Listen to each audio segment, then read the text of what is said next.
Hai teman-teman, Gunaiden.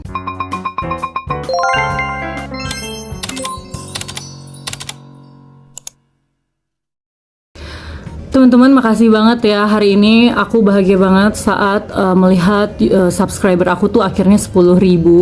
Dan pasti almarhum mertua aku, Fatihah untuk beliau, Mr. Esad Beshirovic, sangat bahagia karena beliau yang dulu selalu mendorong aku untuk menjadi YouTuber.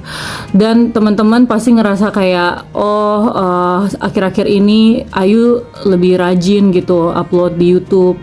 Sebenarnya karena aku tuh ngerasa kayak, aduh dulu almarhum papa mertua aku tuh pengen banget aku jadi YouTuber, tapi aku nggak seriusin gitu. Sekarang beliau baru dipanggil ke rahmatullah, terus tiba-tiba kayak ada keajaiban gitu. Tiba-tiba video YouTube aku yang dulunya sepi jadi naik. Terus di situ aku ngerasa kayak seperti aku harus mulai menepati janji. Jadi terima kasih ya teman-teman yang selalu kasih komentar positif. Jarang banget aku ngeliat ada haters di sini kecuali dari negara tetangga sebelah. Oke, nggak usah pedulikan mereka. So let's check it out. Oke, pertanyaan pertama yang paling sering datang dari orang Turki ke aku adalah, untuk apa datang ke Turki? Ya, untuk apa menurut kalian? Ya, karena aku udah bosan aja bertahun-tahun tinggal di negara sendiri, kan pasti aku ingin mencoba negara lain kan. Dan aku ngerasa nyaman di Turki. Jadi aku jawab ke mereka tuh selalu kayak ingin mencoba sesuatu yang baru. Jadi bukan karena aku nggak suka Indonesia gitu, atau mungkin Turki lebih bagus. Enggak, emang karena ya kita pengen merantau aja gitu. Terus kebetulan memang Turki itu mudah untuk cari kerja, mau kalian untuk sekolah, mau cari jodoh juga mudah guys di sini. Di sini orang asing itu tuh berharga banget, apalagi cewek-ceweknya. Alright, yang kedua, kenapa ini pertanyaan paling lucu sih. Kenapa kalian memuji-muji Ali bin Abi Thalib? Astagfirullahaladzim, gue dikira Syiah. Jadi mereka tuh masih bakal nanya kayak, kalian tuh nggak boleh megang anjing ya? Kalau setiap aku bilang aku dari Indonesia, oh kalian nggak boleh megang anjing, berarti mereka tahu nih kita nih mazhab Syafi'i. Tapi Syafi'i sama Syiah itu beda. Kita tuh bukan aliran itu, dan aku tuh selalu menjelaskan kayak, jangan pernah sebutkan kata itu di Indonesia. Nanti polisi datang, halo polisi, digerebek kalian. Karena itu kan kayak semacam sekte yang tidak direstui ya sama pemerintah. Jangan kan sama pemerintah, sama sesama orang Islam aja kayak gitu kan kita. Ya kita tidak boleh mengkafir-kafirkan mereka. Karena mereka juga melihat orang Sunni itu ya kayak seperti bukan Islam gitu. Dan aku akan dengan sabar mengatakan bahwa enggak say, kayak kalian ini kan Hanafi, kita ini Syafi'i, ya, tapi kita ini sama-sama Sunni. Syafi'i sama Syiah itu beda, oke? Tapi to be honest, mereka itu tidak judgmental, cuma nanya aja gitu. Karena mereka itu punya provinsi yang namanya Malatya, itu isinya orang-orang Syiah tapi Alevi ya. Bahkan di Istanbul aja adalah segelintir orang-orang Alevi. Jadi mereka itu sholatnya nggak ada karena Ali bin Abi Thalib itu dibun-bun di masjid. Jadi mereka sholat itu bukan sholat sih, mereka ibadahnya pakai rebana, nyanyi-nyanyi gitu. Jadi beda dari Syiah lainnya, kan Syiah juga terpecah-pecah juga kan. Oke, jadi ada beberapa orang yang masih berpikir kayak gitu. Harus diluruskan. Selanjutnya, lebih enak di Turki apa di Indonesia? Aku sih akan jawab enak dua-duanya. Tapi emang kalau masalah penolong gitu, orang-orang Turki itu lebih penolong. Makanya ini pertanyaannya mirip kayak kenapa betah di Turki gitu kan.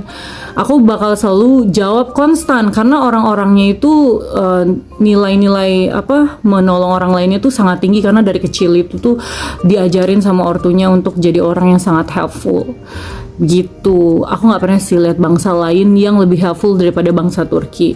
Ya walaupun mereka emosinya gitu kan meledak-ledak, tapi tidak ada yang sempurna gitu. Ya sama seperti kita lah. Di sisi lain kita sabar. Tapi aku rasa kalau untuk nilai tolong menolong harus belajar dari orang Turki nih.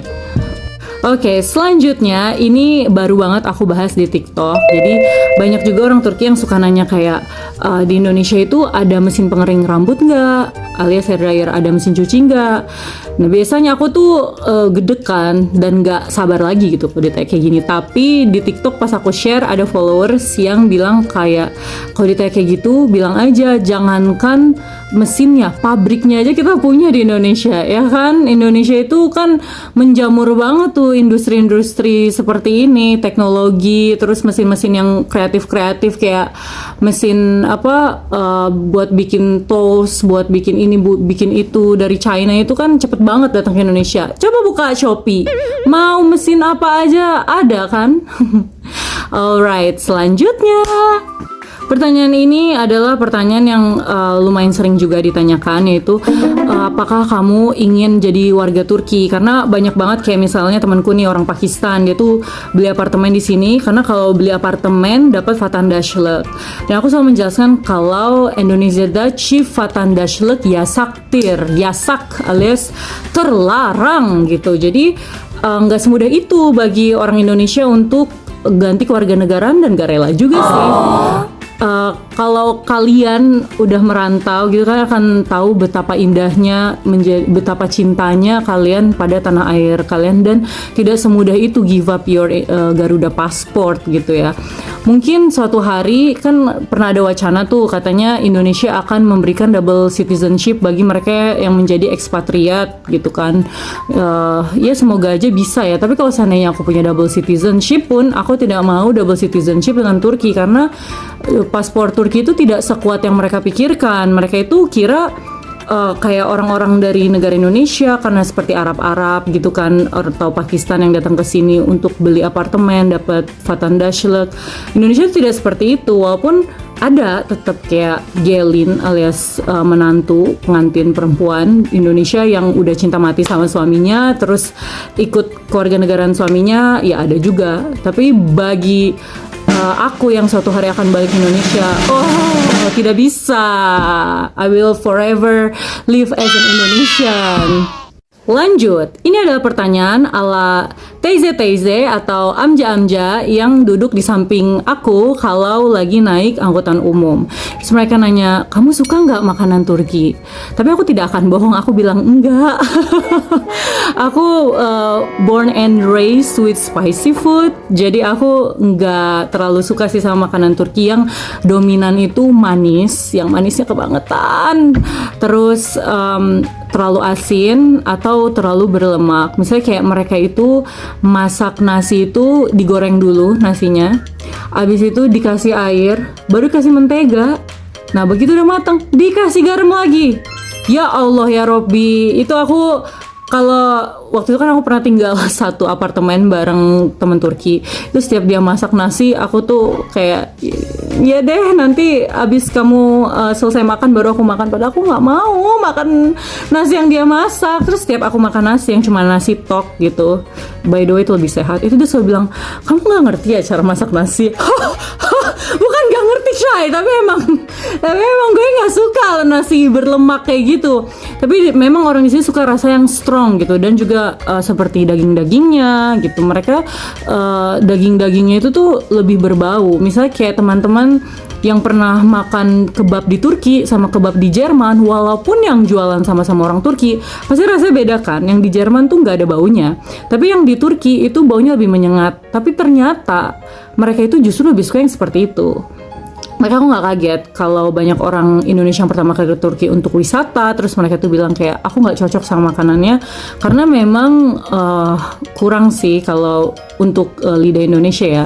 Makanya aku setiap hari masak, tapi aku tetap jajan di luar. Tapi paling jajanan aku di luar tuh nggak jauh-jauh dari ayam, sampai aku tumbuh sayap makan chicken tiap hari. Dan yang terakhir, apakah kamu kerja di Turki karena Indonesia itu adalah negara miskin, atau mereka nanya apakah di Indonesia gajinya kurang makanya kerja di Turki?